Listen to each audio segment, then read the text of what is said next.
I wanted to keep you in the loop. Yeah. Let's see. Well, since we're live, we won't spoil it, but how about that Book of Boba Fett Oh, episode today? dude. Why? I mean, I like the first 4 episodes. I was into it, but holy crap, the last 2 episodes just I can't. I don't even want to say anything. It's some of the It best took Star Wars content ever. it for today's episode, it took me everything to not just scream and wake Samantha up because I watched it at like 5:45 in the morning. I know I might have to watch it again before I go to bed tonight. I want to watch it again. Like it was things happened that I expected, but there were several things that happened that I did not. So that made me very happy. You know, we were talking.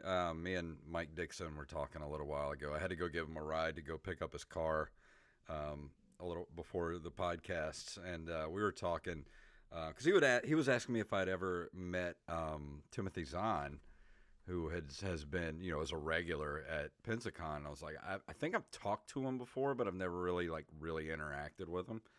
And I was thinking, what would be awesome? Because Mike had asked him what he thought about, all of his stuff being legends at this point. All the Heir to the Empire. And he's like, hey, I'm still making money off of it. So it's cool with me. And I was like, what would be awesome? They should give him a Disney Plus series, have him write it, and have Bryce Dallas Howard direct it. That would be so damn good. Can you imagine how awesome that would be? She needs to direct a Star Wars movie. Yeah, a trilogy. She Yeah. just give her a trilogy. That's it. Yeah. Because she knows how to pull emotion out of every scene. She inherited that from her dad. Yeah, Like she's definitely her Ron and Howard's daughter when it comes to directing. her and her dad directing together a series. Come on, That'd be so good. Disney, just open the checkbook and just do it. Yeah, give her what I would love to see. And I'm going to try really hard not to spoil what happened for today, but I would love to see either a standalone movie or a trilogy that's set far in the future, like hundreds of years, Yeah, so that we can see a certain someone in their prime. that would be cool. I'd love that. That would be awesome. Of course, the Oh way they man. left this episode here on a cliffhanger, which we probably won't even get. We're not even going to get the payoff of this episode until a certain other series kicks back up, which I just thought about that, and my heart just sank because we're not going to get to know what happens. I mean, who knows? I mean, we've got more than we expected for this episode, so who knows? Damn you, Disney I Plus. I have a theory on what I think is going to happen, but we can me, you, and Wally can talk about that off air. I kept thinking of what is the taco commercial where the little kid's like, why not both? Yeah. And if you've seen the episode, you know what we're talking about. Yeah, I instantly thought of that scene from Iron Man when Tony Stark's like, is it too much to ask for both? Yeah. Damn it. I'm gonna have to watch it again before I go to bed or tomorrow before I go to work. Yeah. It has to happen. Yeah. And I didn't think they could top last week's. I didn't either. I didn't either. I woke up really early last week, and as soon as I finished the episode, I watched it again. Like that's how much I enjoyed it. But yeah, this week's topped it easily. All right. Well, I got all my tabs open, and I'm pretty much good to go if you are. Yep, I'm ready. All right, here we go. 3, 2, 1.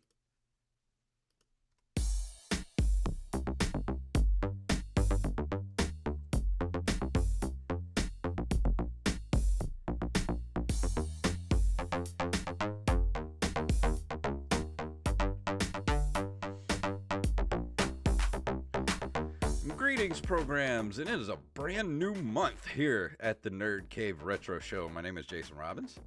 And my name is Derek Diamond. We are officially in February. January is over with, and we're now in the shortest month of the year. And it's also Pensacon month, which is exciting, which I'm ready for.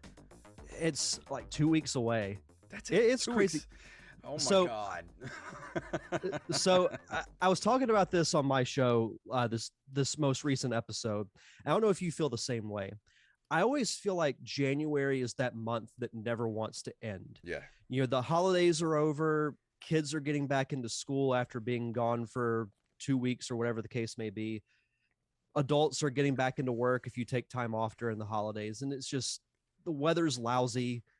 And it just seems like nothing ever happens in January, but man, it flew by.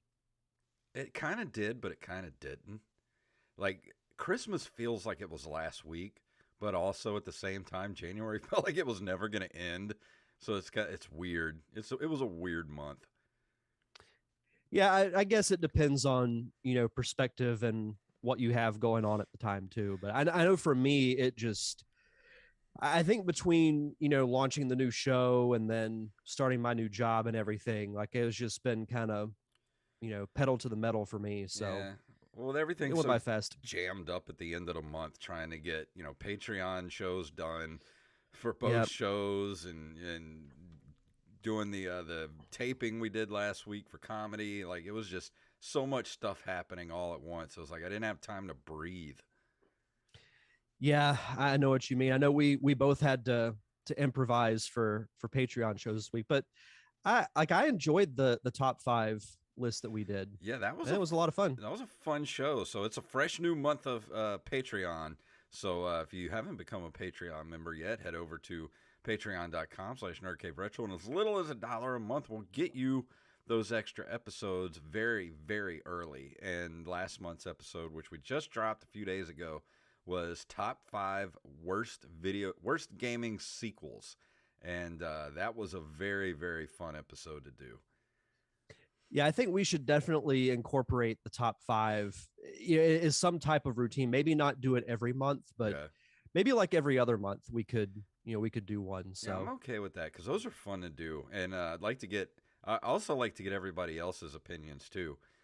So before because this one was kind of short notice because we couldn't get the commentary track done, because Wally had some stuff pop up, and of course we were both busy, so we decided to do the top 5 list. So the next one we're gonna let, especially the Patreon people, we'll put out a call for send us your lists before we do the show. yeah, no, I love that idea. And maybe You're never gonna have to twist my arm to do a top 5. for the next one. We should put up a poll on the Patreon for people to vote what the top 5 list should be. Yeah, absolutely. I'm down with that. That sounds Put it fun. in their hands. Yes, it'll be in your hands, patrons. So how was your week?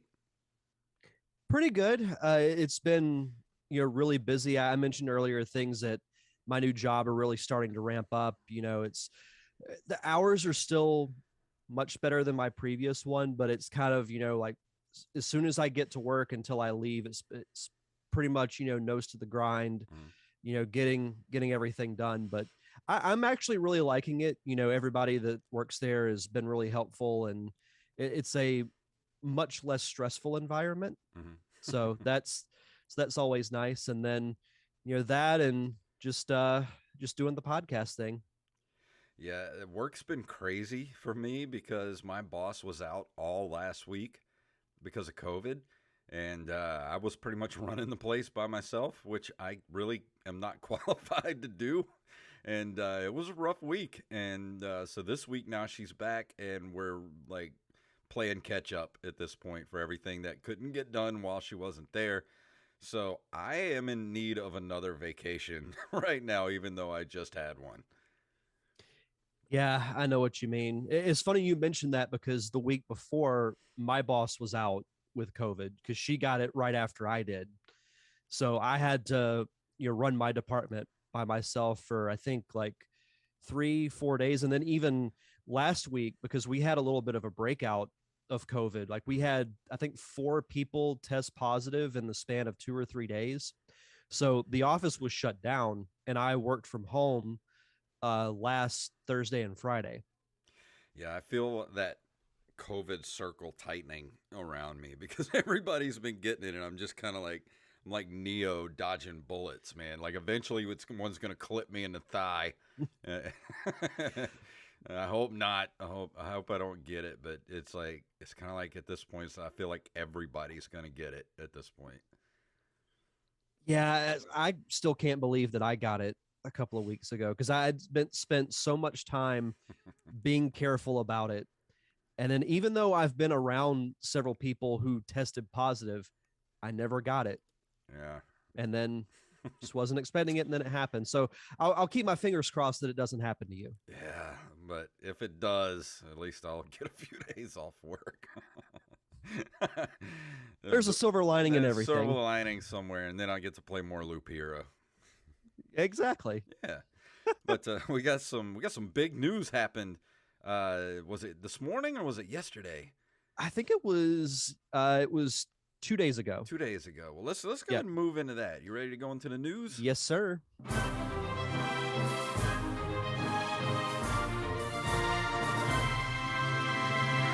Big news that happened this week is, of course, this is from blog.playstation.com. Bungie is joining PlayStation. Let's see. They're happy to announce Bungie will be joining the PlayStation family. Want to be clear to the community that Bungie will remain an independent and multi-platform studio and publisher. As such, we believe it makes sense for it to sit alongside the PlayStation Studios organization, and we are incredibly excited about the opportunities for synergies, God, I hate that word, and collaboration between these two world-class groups. Let's see, Bungie's world-class expertise in multi-platform development and live game services will help us deliver on our vision of expanding PlayStation to hundreds of millions of gamers. Bungie is a great innovator and has developed incredible proprietary tools that will help PlayStation Studios achieve new heights under Herman Hulst's leadership. So I felt this was kind of weird since Bungie, was the developer of Halo, which was a Microsoft property, and then Bungie is got out of their Microsoft contract and then was bought by Activision. Activision ran them into the ground with Destiny, and now they're in the hands of PlayStation. So what do you think we're going to get from Bungie now? Do you think they're just going to make them crank out more Destiny content like Activision did, or do you think they're going to give them some wiggle room to make some new Halo-ish type games? On a lighter note, when I first read this story, I instantly thought of a little movie that you and I both know called Star Wars Attack of the Clones. Mm-hmm. There's a quote that Darth Sidious says at the end of the movie, "The war has begun." Mm-hmm. But then I'm like, I don't know if I'd really call it a gaming war per se. My first reaction was it seemed like a reaction to the Activision deal.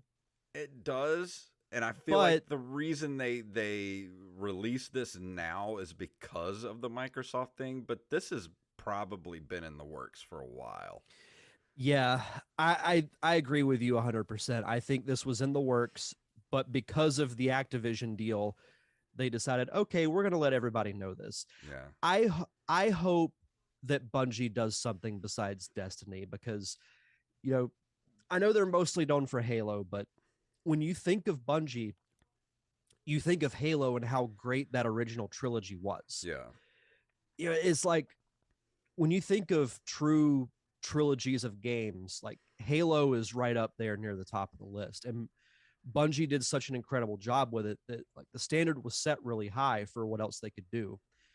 I could never get into Destiny. I don't know about you. I tried it, but it didn't feel right. I never played it. I don't know if maybe the whole first-person shooter thing was I was kind of over it at that point, but it just never really seemed like something I would want to play, like that first-person RPG type of thing. And plus, there was so much weird stuff that went along with it when it first launched that it just kind of, I don't know, it just kind of fell off my radar pretty quickly. What I hope happens is that they do some type of a Halo type game or something new. I'd like to see something new from Bungie, and you can always go back and revisit Destiny at some point. But I think we have a little bit of Destiny fatigue when it comes to Bungie. So we know they're capable of making great games. Let's see them come up with something new. Yeah. I hope they just, and I know people are worried about all these acquisitions and everything, but I'm kind of hoping that, that PlayStation and Xbox can start playing nice with one another in the future to where you can play everything you want cross platforms, because I think the reason they're buying up all of these studio properties and everything is because they're going to have their streaming services, and it would be dumb of them to not have those services available on whatever machine you want to play on. Like if you are an Xbox player, you would be able to have whatever, PlayStation Now or whatever they're going to call it on the Xbox and be able to play those PlayStation games, because that money's still going to go they it's been proven that the consoles are always loss leaders anyway.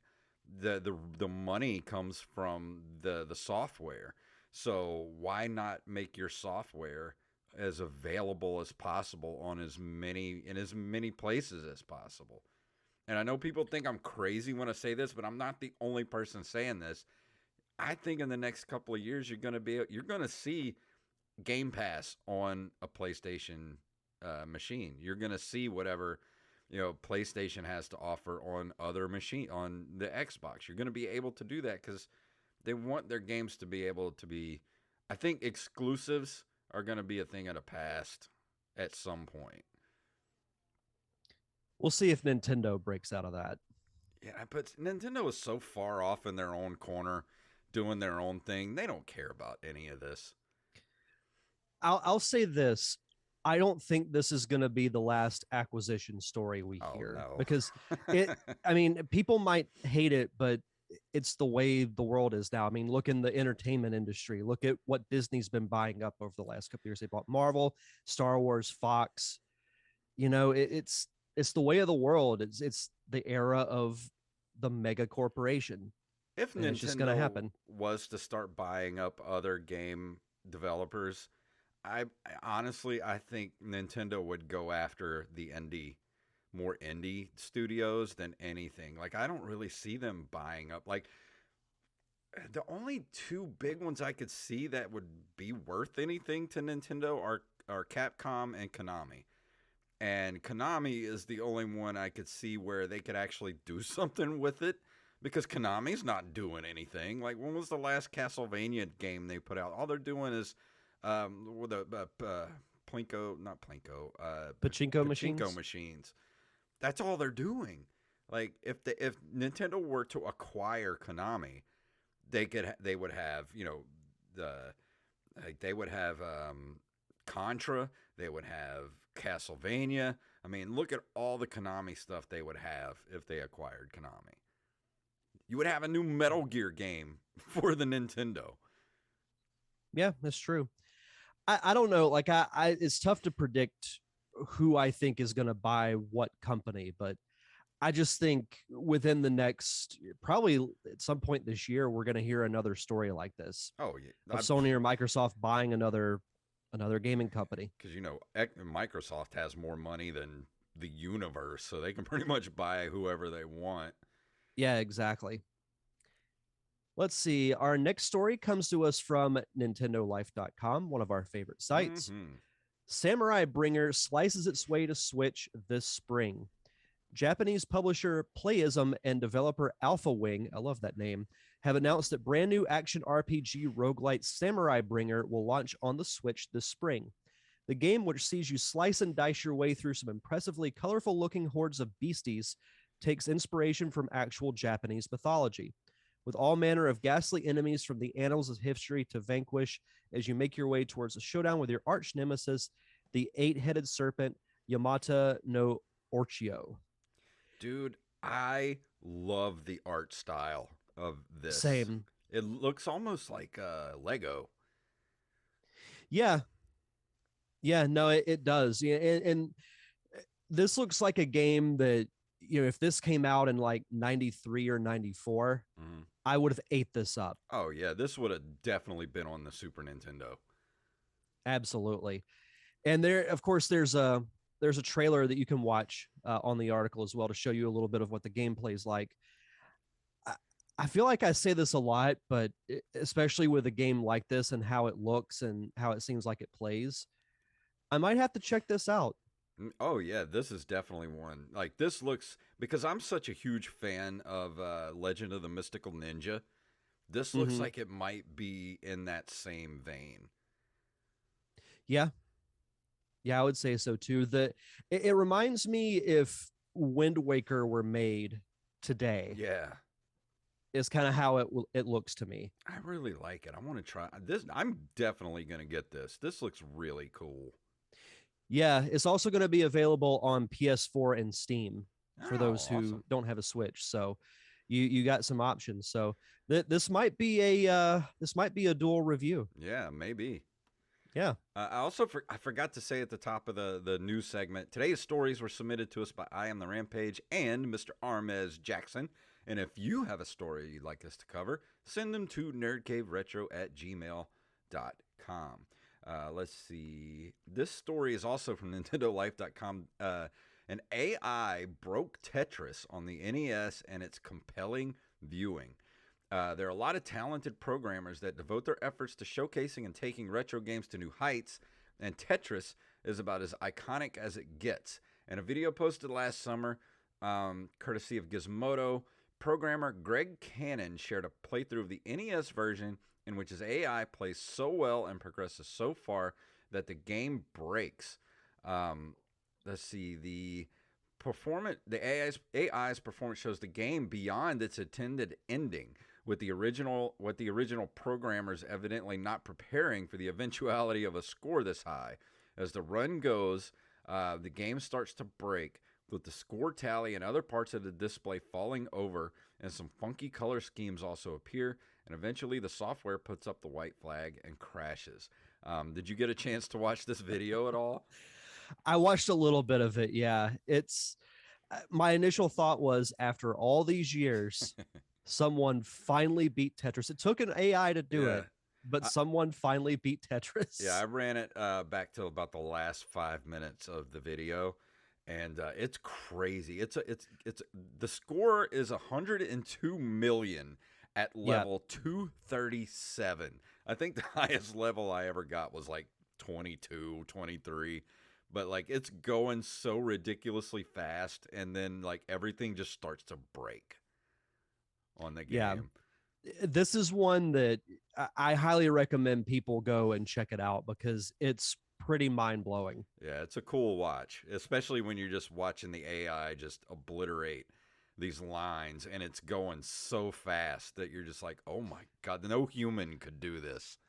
Yeah, my head was just like Pretty cool though to see, something like that, like like you said, the program's never intended for you to get that far and the game just doesn't know what to do at that point. yeah. Our next story comes to us from G Grecon, GGRECON.com. Hopefully, I'm saying that right. Yeah. Nintendo fans unimpressed by Metroid Prime 4 update.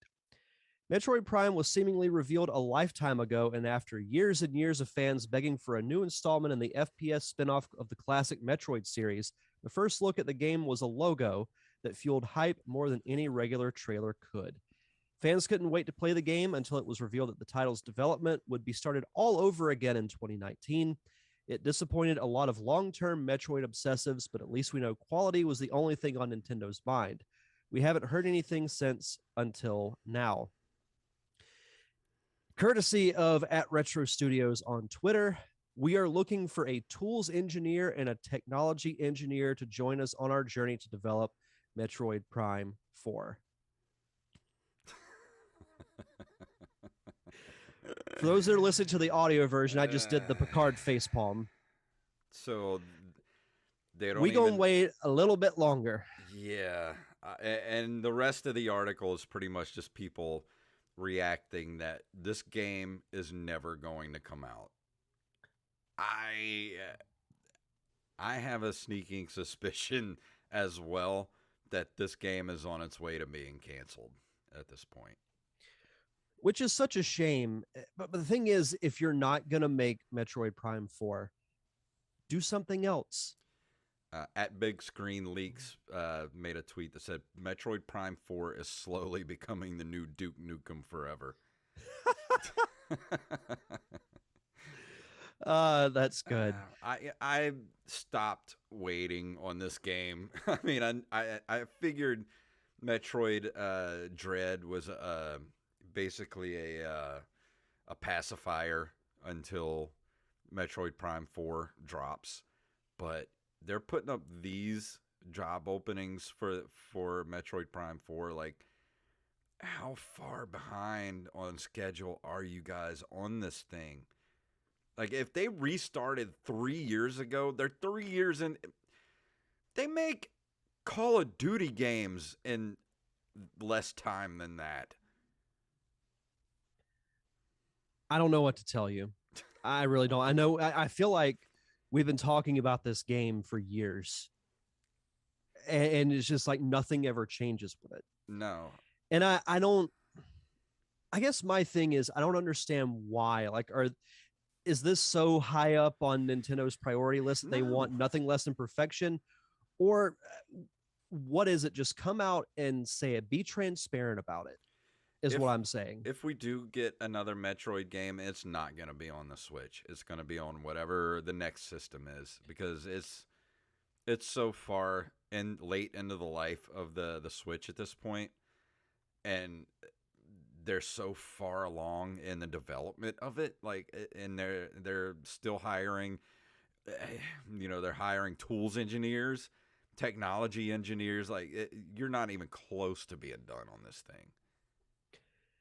Which is a shame, because this will be the second time that that's happened to Metroid. Because if you remember, there was never a Metroid game for the Nintendo 64. That's right. I forgot. Yeah, because we didn't get a Metroid game after Super until Prime. Yeah. So it looks like I don't get it, because it's one of your flagship IPs. Like, why are you? the way you feel about Metroid, like I kind of feel the same way about Star Fox. Like, you think of those two properties, and they're pretty synonymous with Nintendo, especially during the 90s. Yeah. But they just seem forgotten about. All they care about is Mario. Yeah, I mean, who knows when we're going to get Breath of the Wild too? Yeah, and I thought we would get it this year, but I don't think that's going to happen. I don't think so either. I'm just waiting for the announcement that it's going to be 2023. Probably. I would put money on that. That's a good bet. Yeah. I'm going to say March of 2023. At the earliest. Is when we'll get it. Yeah. For our last story, this comes from JapanToday.com. Sega named to be removed from all of its arcade branches in Japan as part of rebranding. Is Sega still in the arcade business? That's a hard question to answer. Walk around cities in Japan and you can still spot Sega brand arcades, with the video game company's instantly recognizable logo above the entranceway doors. However, at the start of last year, Sega's parent company, Sega Sammy Holdings, sold off over 85% of the stock for Sega Entertainment, the subsidiary in charge of managing the company's arcades. That stock was bought up by Tokyo-based amusement management company Genda, making them the new owners, operators of the nearly 200 Sega arcades in Japan. Let's see. We will be changing. Genda director Sho Kataoka tweeted the announcement saying, "We will be changing the names of all Sega arcades nationwide to Gigo, Gigo. We thank the Sega for its 56 years of history in the arcade industry and hope to be an oasis that quenches people's thirst for real entertainment. Gigo is an acronym for Get Into the Gaming Oasis." So what do you think about Sega being yanked off all the arcades in Japan? That sounds like the end of an era. Because people are going to clearly know what Gigo is. Yeah. As opposed to Sega, a name that's been around for decades. I mean, why would you change that name? That just seems weird to me. Whenever you said Jigo, I thought of and Jigo was its name. Yeah. Oh, sorry, that was a terrible joke. But I think I get what they're doing. I get rebranding, but Sega is such an iconic name in the gaming world still. I want to say it would be like if Nintendo changed its name because Sega's not on that level. But Sega's still really popular. You talk to a lot of people, they know what Sega is. Yeah. Because chances are, if it's somebody my age, they had a Genesis growing up, so they know what that is. So I don't get why you would essentially take away years and years and decades of history behind a brand and a name Yeah. for May, something completely new. they may not be Nintendo, but they're like it's like Coke or Pepsi. It's like a staple. Like people, Yeah. it's the name is still relevant. It's not like in television or anything. I mean, it's freaking Sega. You know? Yeah, I don't understand it. Like I get it, but I don't get it. Yeah, I don't either. That's just weird to me.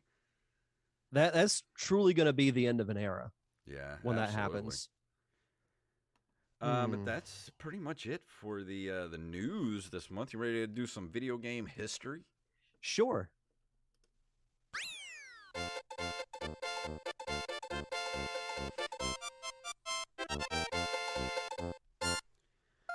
In February of 1982, Atari releases Haunted House for the 2600, which is later considered one of the first survival horror games.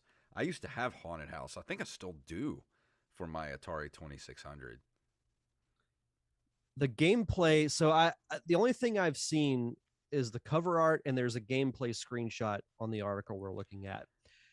I have based off this, I have no clue how this game plays. I didn't either. Even I had the game and had no clue how to play it. uh I mean the concept of it sounds pretty cool though. I mean, especially for a game, of that time. Yeah, I just it was weird back then when you had games like this because when you think of the Atari, you think of simple games like Pac-Man, Space Invaders, things of that nature. But then you had games like this, like Haunted House. You had E.T. You had Indiana Jones, where you actually had tasks to do, and there was an actual ending to these games, like Adventure. That game had an actual ending to it. There were tasks you had to do, but it's so hard to figure these games out like without a manual, or I mean even with the manual they were hard to figure out because the graphics are so rudimentary, and you had a joystick and one button. There's only so much you can do with that layout. I just had an idea. We should, how we've talked about old computer games that we played, in school and whatnot. Mm-hmm. We should try and find some of those and review those on the show. I'm okay with that. Like I had flashbacks as you were describing that to games like Word Rescue and Number Munchers that I played in school. Yeah. Like that, I bet there would be at least 2 or 3 listeners of our show that would be like, "Hey, I remember that. That's cool." Yeah, I used to play, I think, Snoopy and the Red Baron on Commodore 64, and it was basically just Hangman, Yeah. like Hangman type of game, like that type of stuff. Oh, that'd be fun. Yeah. We should look into see if we can find any of those to play online.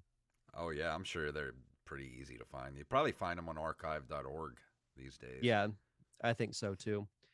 February of 1986, Namco releases Sky Kid Deluxe, the first game to use a Yamaha YM2151 FM sound chip. Man, the color scheme of this game screams late 70s, early 80s. Yeah, this looks like a Atari 2600 game.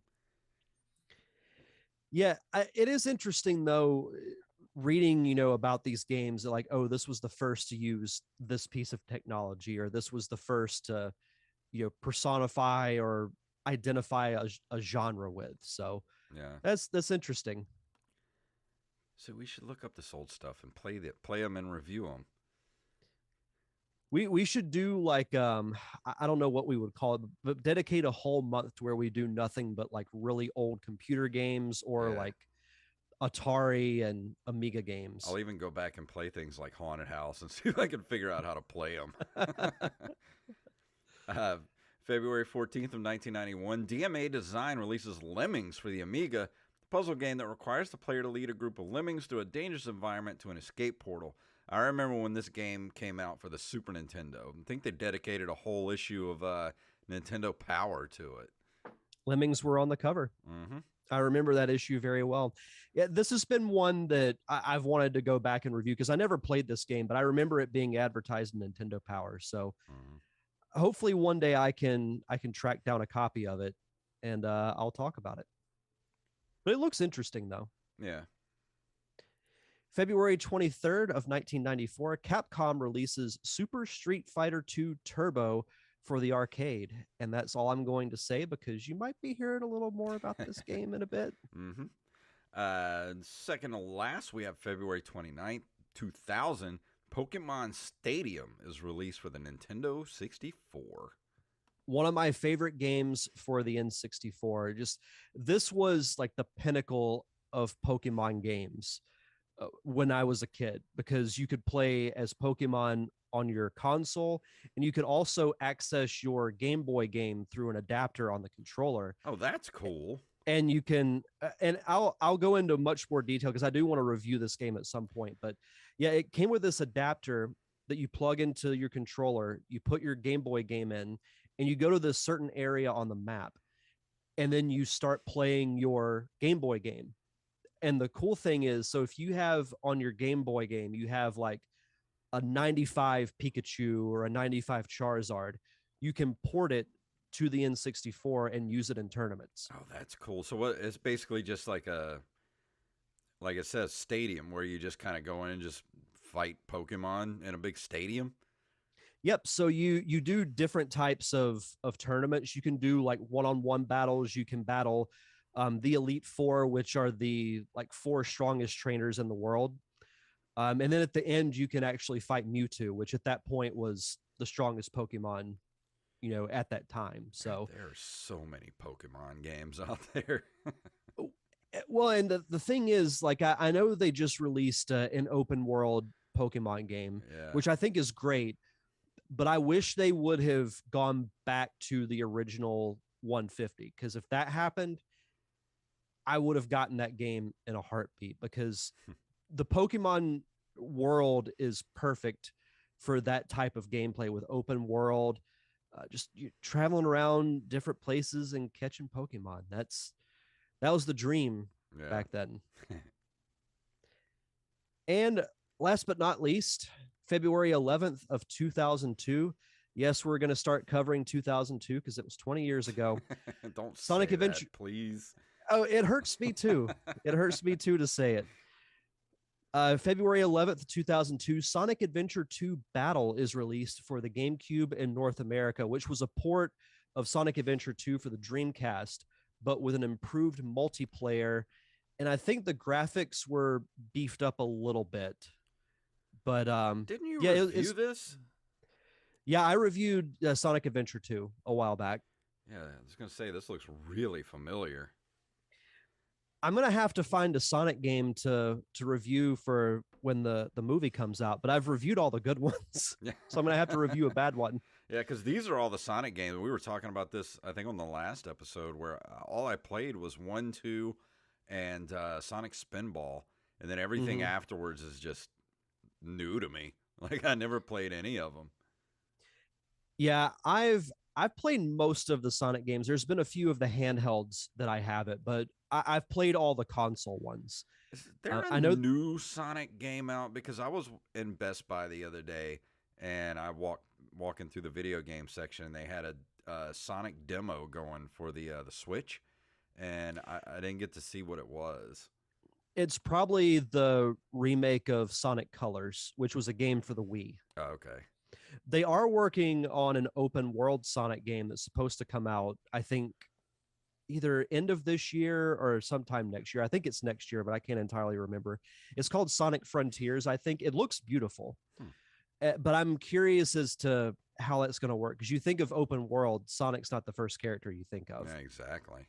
So, but we all know I'm going to play it. So, Before we go into the review tonight, Derek has shout outs. yes, as always, we'd like to shout out our awesome patrons over at patreon.com/nerdcaveretro. We want to shout out Tyler Watson, Axblade07, Daniel Salmon, Armez Jackson, Hand Solo, Carlos Longoria, Staff Sergeant Sketch, Gus and Penny, Matthew Salmon, Joey Image, Ron Johnson, Mixmaster, and Mike Eveland. Thank you all so much for your continued contributions to the podcast, keeping the lights on for us. And because you have kept us at that $50 level, we'll continue to do bonus episodes, much like the top 5 worst video game sequels that Jason and I did for January.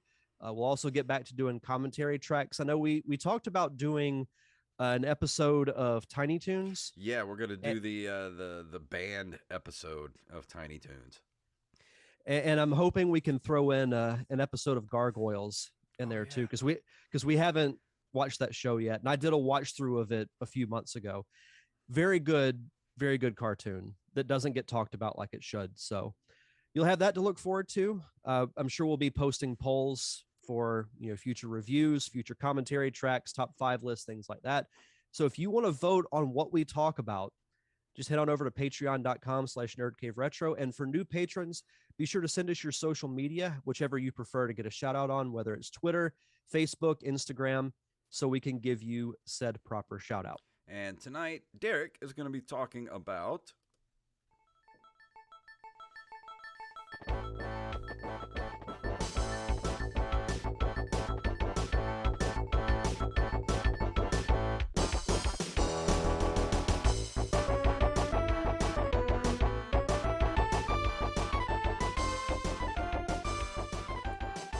gotta love that Super Nintendo sound chip.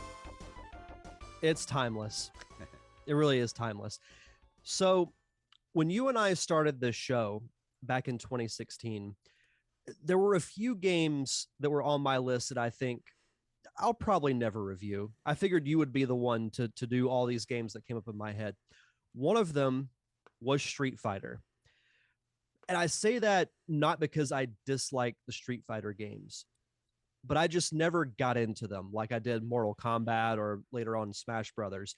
Because I felt like, and before I really get into my spiel here, the game I'm going to be talking about is Street Fighter 2 Turbo, which is for the Super Nintendo.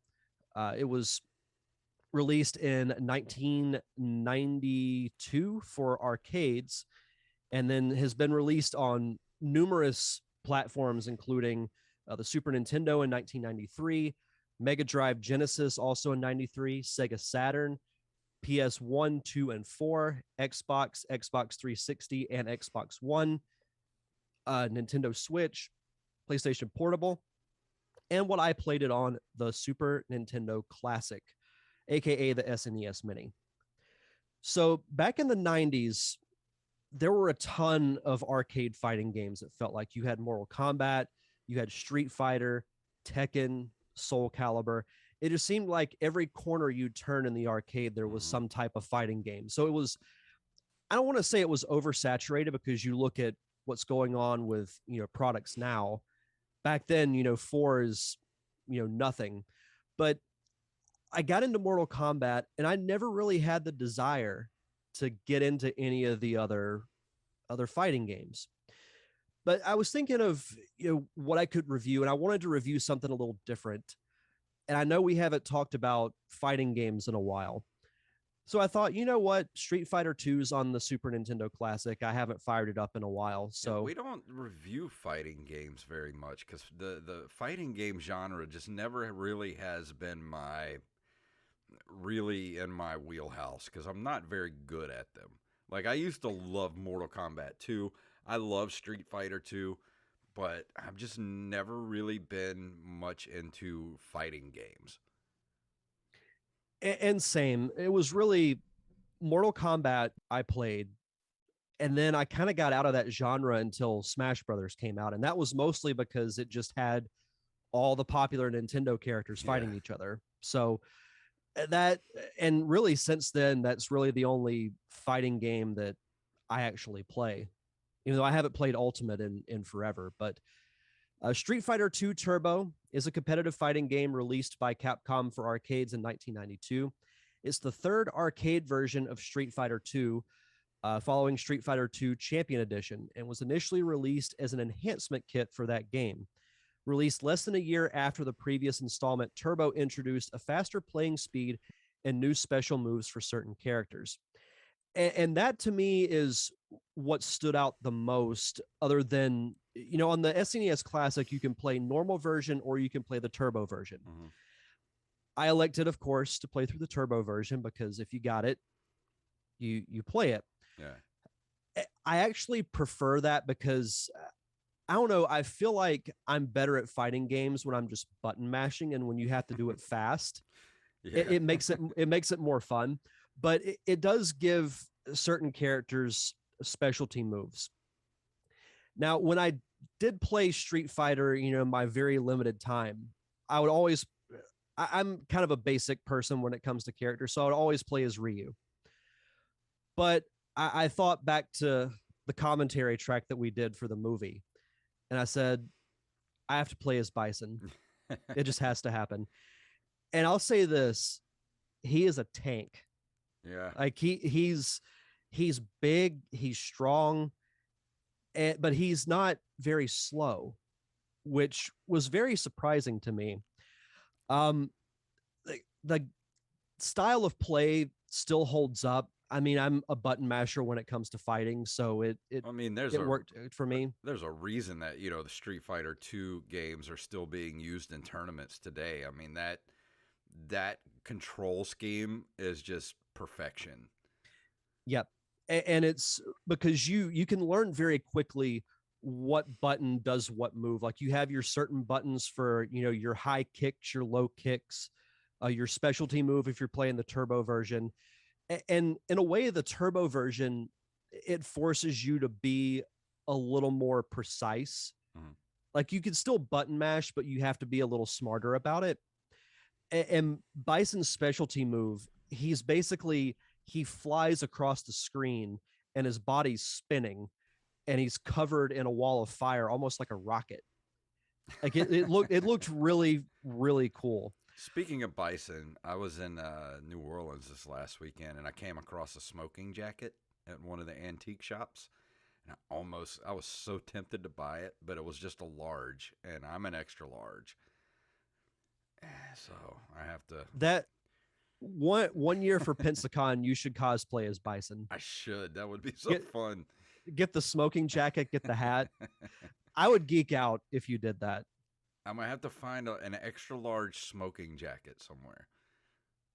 If you don't know what we're talking about, go listen to the Street Fighter commentary track. Just go watch Street Fighter the movie. Yeah, and as soon as you see Bison, you'll know exactly what we're talking about. Yeah, that smoking jacket was it, man. Yeah. But as I mentioned, the gameplay is still pretty tight. The controls are very easy to pick up. And if by some chance it's not, you can go to the options screen and it tells you what button is for what move, which is actually really helpful. I looked at that before I started the game. Graphics still hold up. It looks exactly like a 90s arcade game should. The music is pretty catchy. It's not as good as the Mortal Kombat music, in my opinion, but it still serves its purpose. What really kind of fascinated me in going back and playing it, besides the fighting itself, was the level of detail in the backgrounds. Mm-hmm. Because basically what you do is you fly around to different parts of the world and you fight the various Street Fighter characters, depending on what region you're in. So this actually made me laugh out loud. So I'm in Brazil, and I can't remember off the top of my head what character I'm fighting. But in most areas you're in, there's a crowd of people that are watching the fight. So you see, this crowd of people, you're fighting over by a body of water. There's this group of people on the right, and then there's a boat to your left. Right in front of the boat is the one Caucasian gentleman in the background holding up a fish on a string, and with his other fist, he's going, Like, yeah, yeah, yeah. Like I almost had to pause the game because I'm like, that's just so funny. That's awesome. Yeah, I don't know if that was meant for comedic purposes, Probably. but man, it made me laugh. Uh, the backgrounds are great, you know, especially for a game of that era, and that reminds me of the discussions that we've had on that style of graphics. You know, that 16-bit has a timeless feel. Like Mhm. I could see this being a new game on the Switch with that same graphics look and type of gameplay. Yeah, and this always was a ridiculously good-looking game, even back then. And it looked as good as the the Super Nintendo version of Street Fighter 2 looked and played as well as the arcade. And that's when we finally got to the point where we could have that arcade experience at home. And I think that was this game was the start of the downfall of arcades, I think. Which is crazy because you could also think of this game as peak arcade Yeah. because of how popular it was. And I So, tell you, I still get excited when I go somewhere and I see either a Street Fighter 2 Championship Edition machine or Street Fighter or Marvel versus Capcom machines like that. The Street Fighter 2 characters against Marvel characters. Sign me up. yeah. Yeah. We haven't reviewed Marvel vs. Capcom, have we? We should, because that's a good. If you were to Yeah. ask me if like you can only have one fighting game for the rest of your life or ever, that would be my choice because that game is so fun. That's a good one. I mean, who doesn't Yeah. want to play Spider-Man fighting, Bison? Like that's just awesome. Or Venom versus Bison. Yeah, it's great. And I remember they tried to do a counter to that years later with Mortal Kombat versus DC, Yeah, which was a pretty good game in its own right. it was decent. I actually had that for the PS3 Yep. at the time, and that was a fun game. But they did like really dumb down the fatalities and things like that. They didn't really have any fatalities in the game. It was very very PG-13. Yeah. Yeah, I do agree with that, but it was just like the concept of it was cool, and it despite that I thought it was still fun, but had they bumped it up to like an R rating, that would have been just Yeah, amazing. I want to see. Uh, I want to see. I don't know, like. I want to see Sub-Zero rip the Flash's spine out. Yeah, I want to see Batman like throw a batarang at like someone and like cleave their head clean off or something. Could you imagine Scorpion using his whip and like catches, say, Batman or the Flash and just yells, "Get over here!" Yeah, I want to see Superman grab somebody and just rip them in half like King Shark.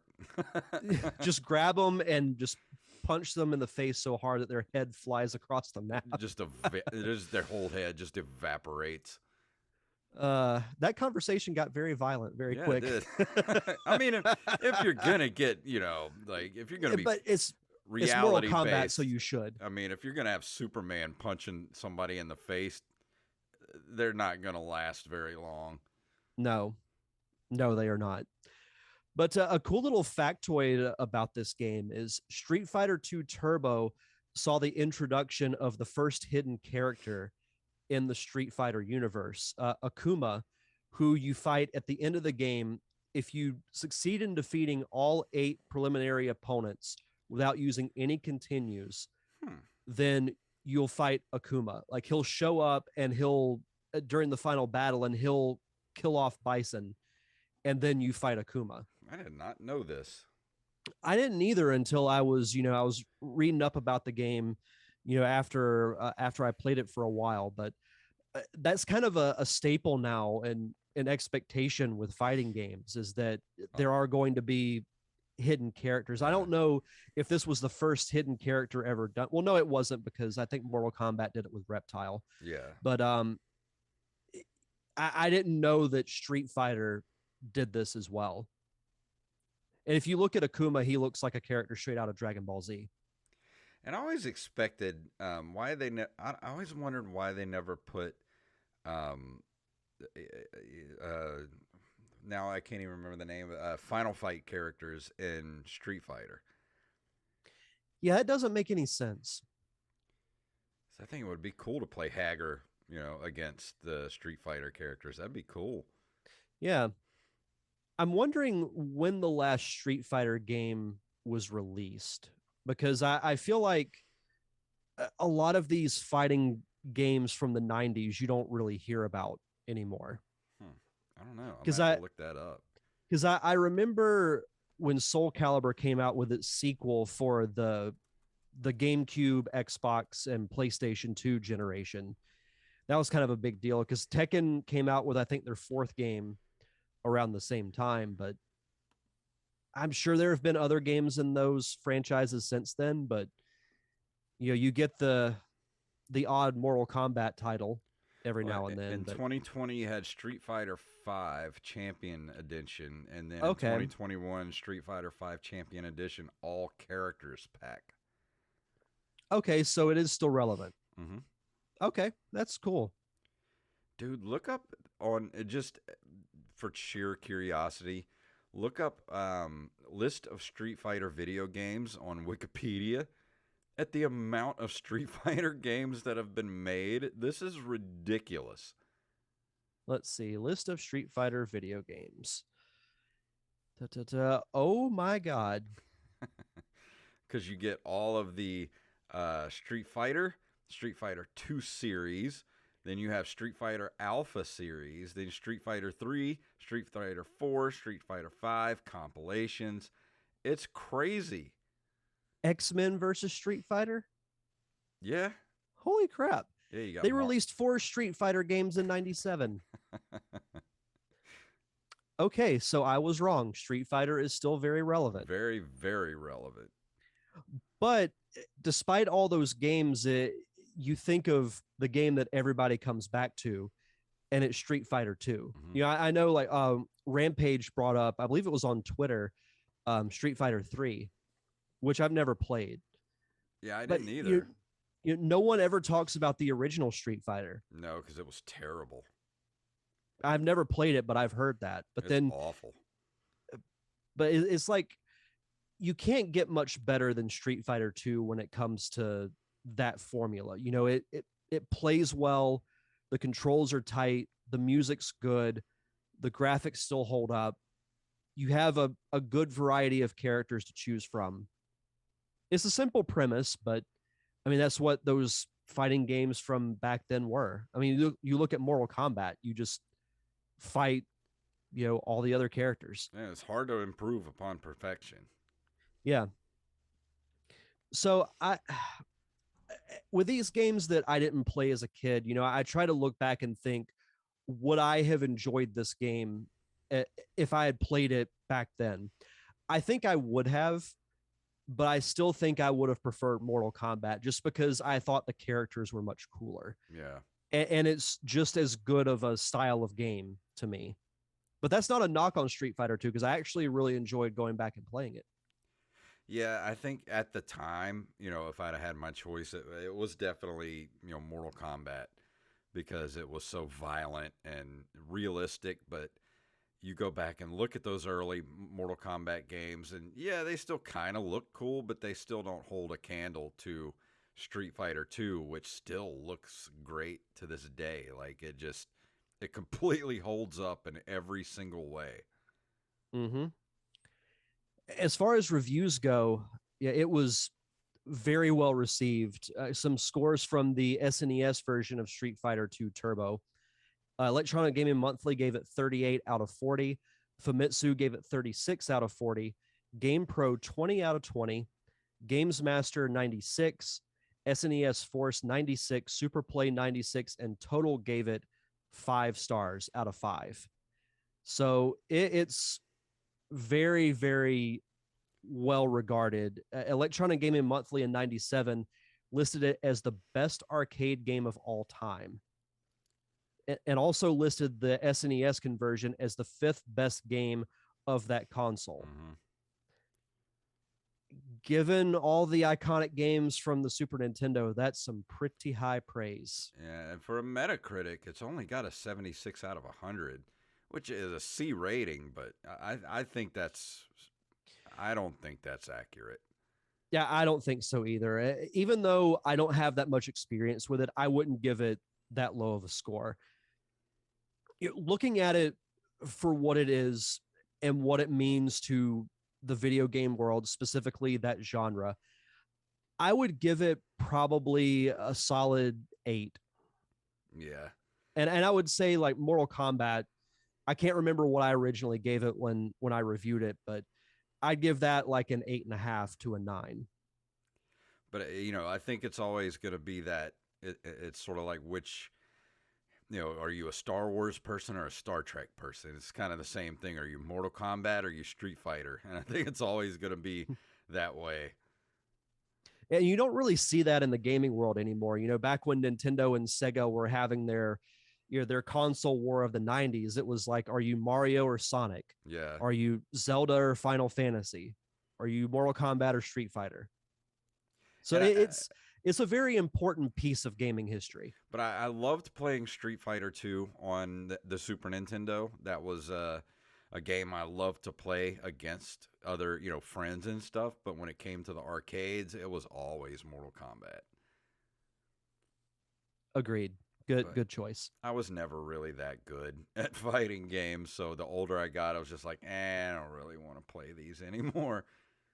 Well, even though like I was never really that great at them, I'd still have fun because I'd get lucky every now and then. Yeah, especially when you're playing, because you always have that one friend that's like way too good at fighting games, and you kind of feel like sometimes they let you win.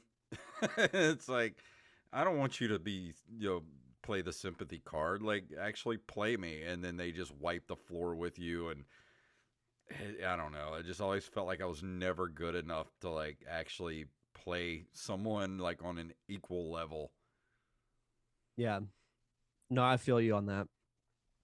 I don't know. Yeah. I'm not a good like like I could never learn like the even if I had the lists in front of me. Like I used to get like Electronic Gaming Monthly and like try to learn the special moves, and I can never get them to work ever. The only one I can do that on is Smash Brothers. Yeah, I mean I would get lucky every once in a while, and Ryu would do a Hadouken or something, and I'm like, oh, I did it, and I never could like replicate it or get it to do it again. But that one time, Yeah, that one it time was great. But yeah, that was that brought back a lot of memories because I did play Street Fighter 2 a lot on the Super Nintendo back in the day, and like I said, I always kind of get that excitement when I go to an arcade and I see like Street Fighter 2 Championship Edition or Marvel versus Capcom. Like those machines always just, I don't know, they just kind of bring joy out of you when you see them. Yeah. No, I agree. It was fun to really dive into that game for the first time because I dabbled in it a little bit, but not to the extent that I have over the last couple of days. So Yeah. it was fun. I'm not quite sure what I'm going to review next week. I think I might do Gremlins 2, the new batch, because I started playing it last month and I was streaming it. And Rampage was there with me for a little bit. And that game is just, I don't know. People know my feelings on Gremlins. And the game didn't do anything to soften my view of Gremlins. So I may go ahead and review that next week. I feel like if there's ever a movie that is not on a poll for a commentary track, it will be Gremlins because as well as I do, if you put it on there, it would win. Yeah, and I just don't want to watch that movie ever again. I have no need. But no, looking forward to it. I've never played that game, so it'll be nice to hear you talk about it. Yeah, I think that's what I'll do next week. I'll do Gremlins 2, the new batch, and then in March, I think we're gonna do our Disney month. So I gotta finish up Kingdom Hearts for the PS2, and I'm sure Atlas in our Discord will be happy to know that I finally finished that game, and I'll review that. And I do want to do another Disney afternoon game, but I don't know which one I'm going to do yet. I'm excited to talk about Kingdom Hearts. That's such a fun game with some really interesting stories behind it. Yeah. So I know for sure I'm going to review Darkwing Duck, which is part of the Disney Afternoon Collection. I may see if I can track down one of the sequels to the Magical Quest that I reviewed a couple of weeks ago. Okay. May either do that or actually, I know what I'm going to do. I'm going to review Toy Story. You know, I think I'm going to do Rescue Rangers for the NES. Chip and Dale. Rescue Rangers. You Rangers. But by the way, you know, every now and then on Twitter, I just like to randomly post lyrics to songs that get stuck in my head. I saw you did Tailspin the other day. So I'll try and post stuff every now and then that I think is kind of funny, and I'll get maybe 2 or 3 likes. I posted the first verse of the Darkwing Duck theme and got over 10 likes. What gives? I know it's a great song, but I'm like, come on. People like Darkwing Duck, man. Yeah, I mean, you can't knock DW. But that's going to be a fun month. I'm looking forward to that. It's going to be great. I love the theme months. Those are fun. I do too. But anything else? What's going on with the feature presentation podcast?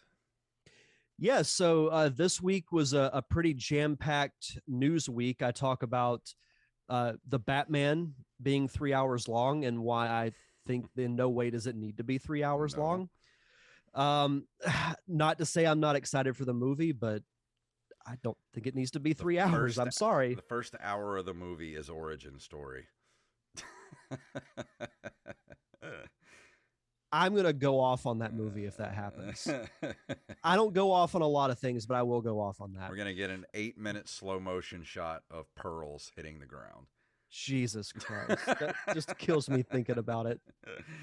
It's like Uncle Ben dying. I don't need to see it ever again. Yeah, I've seen it enough. We don't need it. I talk about the Halo trailer, which we didn't mention the trailer for the Halo series. Oh, yeah. It looks great. I mean, it looks like the game, and I'm totally okay with that. Like, yeah, when he pulls up the rifle, and it's the rifle from the freaking game. Yes. Then you see the sword coming through the wall, and you see the... Oh, I geeked out over the sword. You see the Arbiters. I'm like, I'm down. I'm there. And you got the Warthogs, you got the Pelicans, you got Cortana, you got other Spartans. See, that's the thing. If you're a Halo fan, then there's no reason that you shouldn't check this out. Yeah, and I hate it when they do video game movies and they change the look of things just for the sake of, because it's a movie, they just change the way things look. No, I want it to look exactly like the game. I want to see the Warthog. I want to see the Pelican.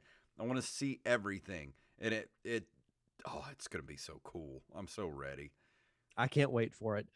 And I also chat with, if you're a Mystery Science Theater 3000 fan, I chat with an actress named Jackie Neiman Jones, who played, she was a kid in what's probably MST3K's most infamous spoof movie, Manos, the Hands of Fate.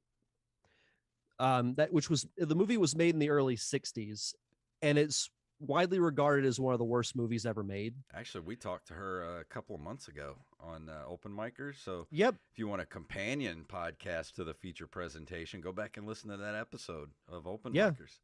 Go back and listen to that. Listen to this week's feature presentation. It was a fun chat. She was a nice lady.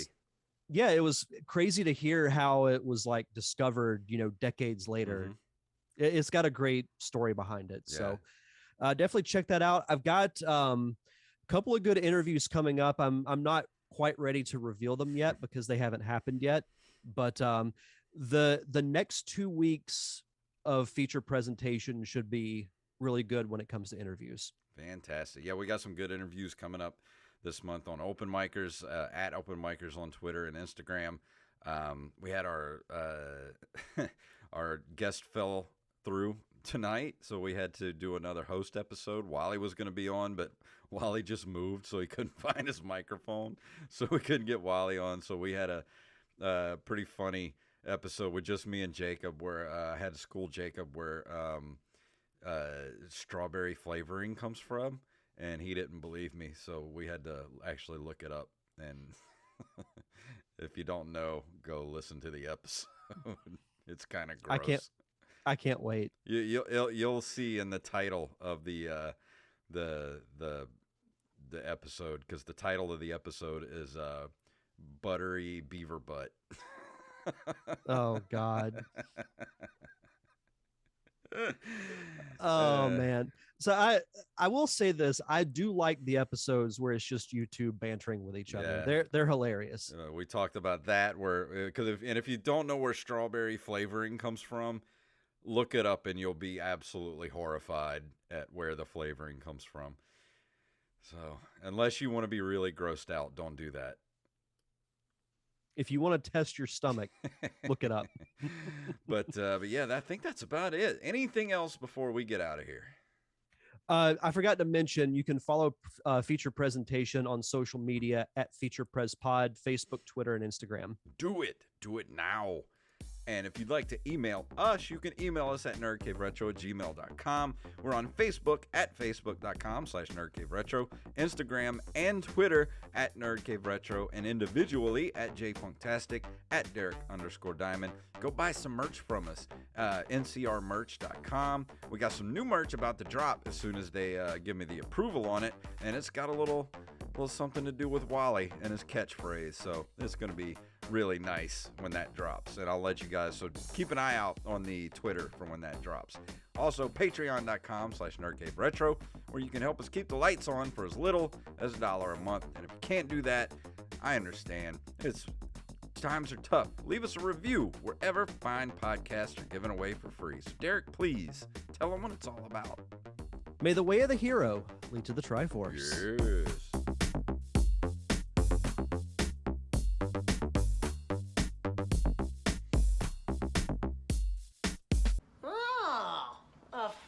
Chucker, eh?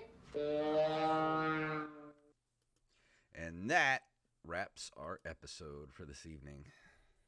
I think that was really good. That was a fun episode. Yeah, it felt good. Yeah.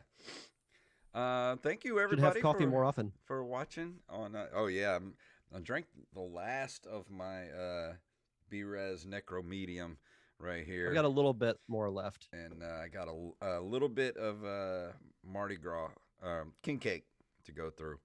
Then I got to order some more. I need to do the same when I get paid on Friday. That king cake is good. If you haven't tried it yet, go get some. I'm not sure what I'm going to try yet, but I do want to get something different. Yeah, that king cake's really good. I would suggest that. Okay.